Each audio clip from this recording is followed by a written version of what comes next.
ini lebih ke pengawas TPS, Pak.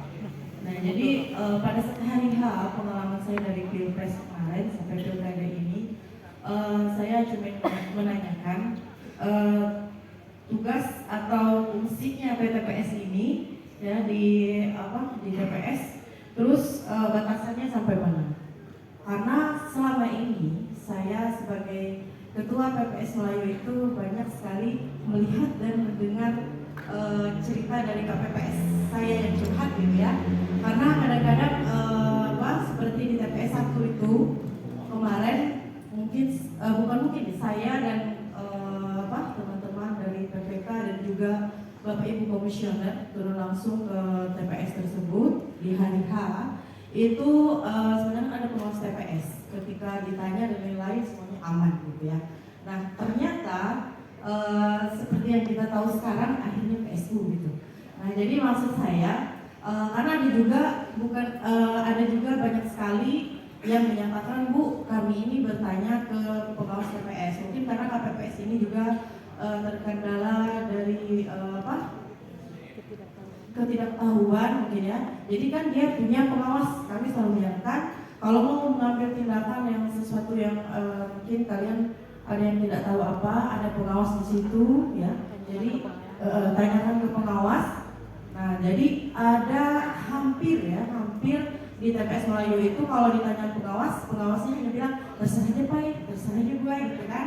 Nah, jadi mereka itu rujukannya kemana gitu kan? Ke kami ya juga. Tapi kami selalu menyatakan kalau di TPS itu kalian punya pengawas. Nah, jadi kita kan tadi kan tindakan pencegahan nih Pak ya, dimulai dari bawah dulu gitu kan. Nah, jadi itu maksud saya sampai mana tugas mereka, batasannya, dan kalau bisa pengawas ini lebih mungkin diberi agar mereka lebih waspada juga, lebih bisa memberikan info ke KPPS kami gitu ya. Dan satu lagi mereka itu biasanya foto kirim ke PKD-nya gitu-gitu aja Pak ya. Jadi saya minta sekali, karena di Melayu ini luar biasa, saya hari H itu hampir tidak makan seharian ya untuk menjaga ya, karena klinik sekali. Terima kasih. Assalamualaikum warahmatullahi wabarakatuh.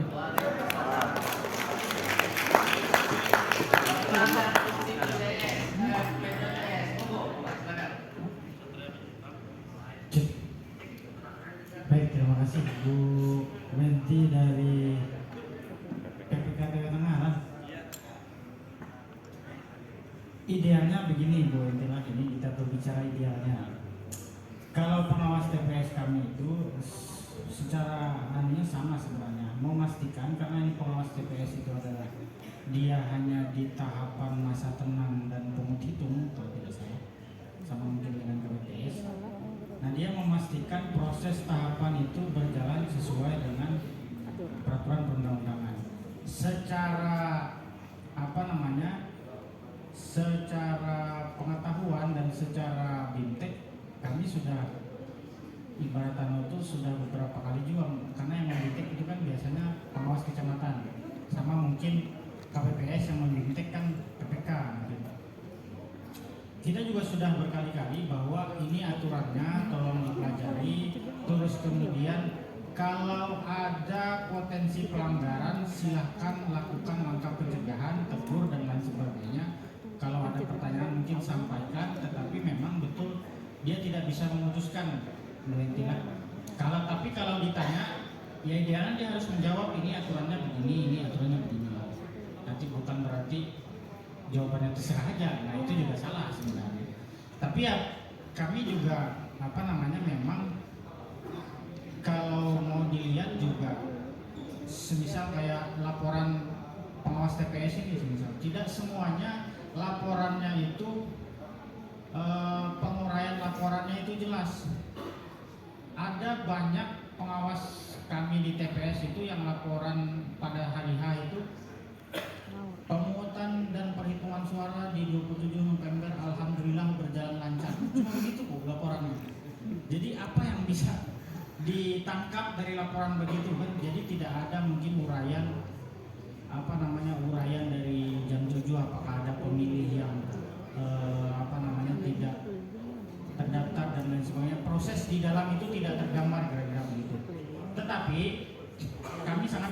konfirmasi dengan Bu Enti karena ini juga masukan bagi kami.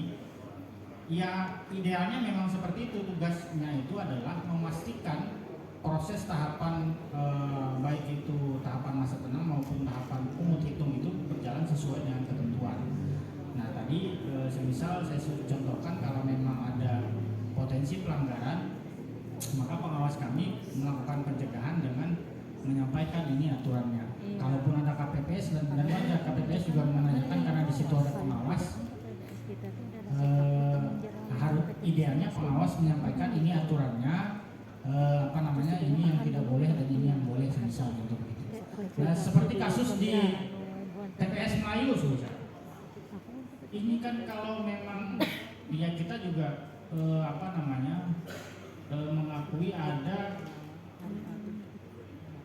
semacam kelalaian dari pengawas kami di tingkat TPS. Kenapa kemudian ada ketidaksinkronan di Ceplano itu dibiarkan lah kira-kira begitu. Harusnya kalau memang jeli itu kan bisa, dan semua unsur sebenarnya saksi pun di waktu itu tidak menyadari mungkin.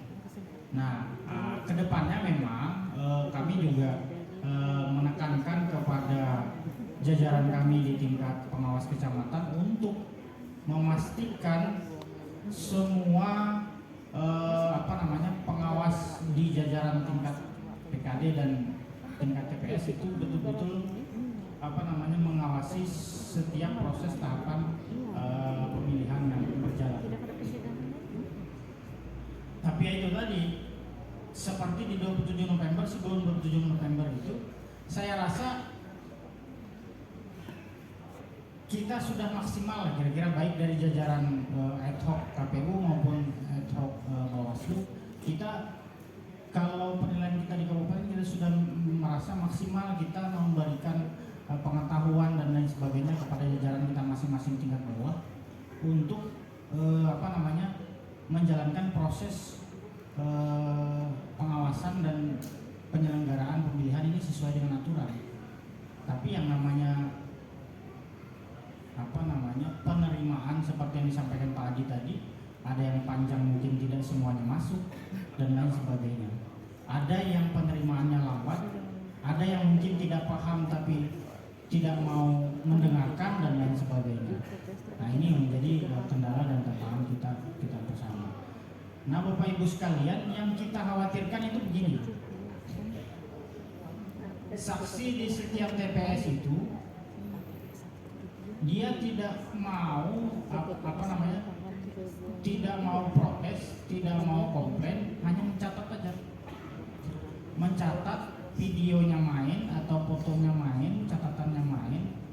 Dia tidak mengeluarkan di saat itu, di saat selesai pemungutan dan perhitungan suara, tapi bunyinya di tingkat kecamatan ketika sudah tahu hasilnya berapa belum berapa. Nah ini yang kita khawatirkan. Makanya Bapak Ibu sekalian, mari kita sama-sama melaksanakan proses tahapan, khususnya di tahapan pemungutan dan perhitungan suara itu sesuai dengan ketentuan. Jangan ada lagi celah ketika di tingkat kecamatan muncul lagi persoalan, karena biasanya munculnya persoalan itu kalau sudah tahu hitungannya, kira-kira begitu Pak Herman lah, sudah tahu hitungannya unggul atau kada unggul baru muncul persoalan. Di mana kemarin tuh kira-kira masing-masing koordinator saksi, di mana yang kemarin kira-kira ada persoalan yang tidak selesai, di mana kemarin yang kira-kira ada potensi pelanggaran yang berpotensi dilaksanakan pemungutan suara ulang. Nah ini akan dimunculkan. Tetapi kalau kita sudah melaksanakan proses itu sesuai dengan ketentuan, ya kita bisa berpusung dada kira-kira kalau di tingkat kecamatan diadakan rekapitulasi suara, karena memang kita menjalankan sesuai dengan ketentuan. Nah kira-kira begitu Ibu Enti. Terima kasih, mungkin itu sebagai masukan bagi kami terhadap jajaran kami di tingkat bawah. Tetapi juga mari kita sama-sama meningkatkan kapasitas kita masing-masing di jajaran tingkat bawah. Mungkin itu lebih kurangnya mohon maaf. Saya kembalikan